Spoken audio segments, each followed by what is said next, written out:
Halo, selamat pagi, kembali lagi di channel Desiu. Hari ini mau review kalau kita Zoom meeting, kita buat Zoom meeting atau kita sebagai peserta di Zoom meeting jika menggunakan handphone. Saya tidak tahu kenapa orang lebih tertarik pakai handphone. Ya mungkin ya bagus ya, mungkin mobile dan kawan-kawan. Namun di sini yang saya highlight adalah ketika kita pakai handphone,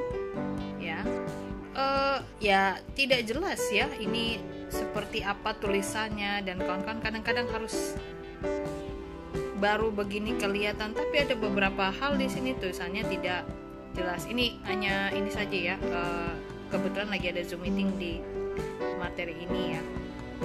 Jadi mungkin sebaiknya kalau ingin belajar ya mungkin ya laptopnya ya digunakan, dan ketika kita mau pertanyaan di bagian chat ya, ini berapa ya, saya tidak mengerti ya bagaimana menggunakan ini karena orang terbiasa sekali nanti. Nah, kebiasaan-kebiasaan inilah yang membuat mungkin kita menjadi tidak paham dengan apa yang disampaikan orang tersebut. Handphone itu bukan untuk penggunaan dalam waktu panjang ya, maksudnya misalnya meeting dia dia itu 2 jam 3 jam tidak, tapi sepanjang ini saya baru coba Zoom meeting sambil naik motor. Agak bahaya ya, karena itu mungkin rapat yang tidak bisa dielakkan. Nah, jadi sekedar saran, ternyata kalau hanya sekedar mendengar mungkin oke ya, yang teknis materinya tidak saya bilang, atau paham sudah materinya tersebut hanya untuk repeat it ya kita bilang. Jadi mungkin itu dasarnya kenapa kalau sebaiknya kalau mau kuliah kita masih pandemi ya, jadi sebaiknya pergunakanlah device atau equipment yang mendukung. Bu, saya nggak punya laptop. Nah, ini nih kadang-kadang pertanyaan yang bikin gemes ya, saya bilang. Umumnya sih mahasiswa sudah punya laptop karena tugas-tugas itu kan pada paperless ya, atau yang kedua, rumah yang dekat dengan kawannya siapa ya, sharing ya segala macam.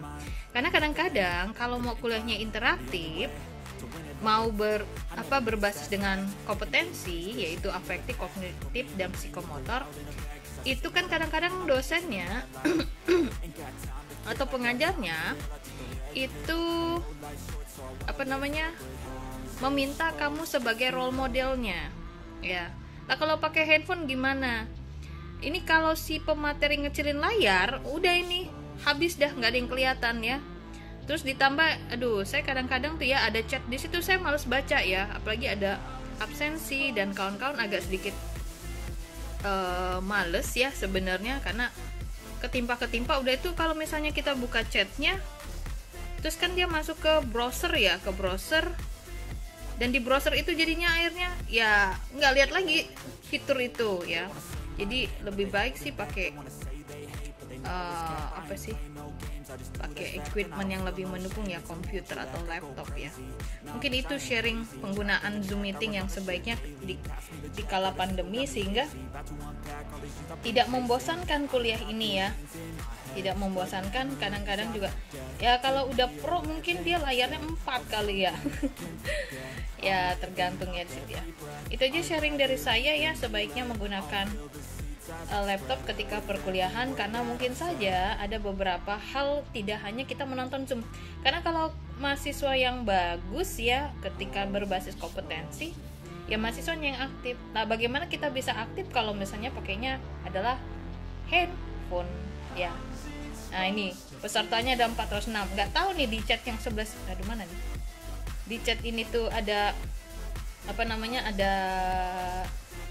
ada chat buat kamu nggak, cuman apa kabar segala macam gitu ya. Agak riweh kalau pakai ini ya. Nah, dan seharusnya jangan mengikuti kayak saya nih ya, ini saya tidak buka video ya. Kalau mau online tatap muka yang bagus ya dengan buka video ya. Ini saya kasih contoh yang buruk dan untuk tidak diikuti ya. Itu saja sharing dari Desiu. Sampai jumpa lagi terkait perkuliahan yang ada di teknik kimia dan kebaikan untuk mahasiswa teknik kimia Unsika. Sampai jumpa lagi, bye bye.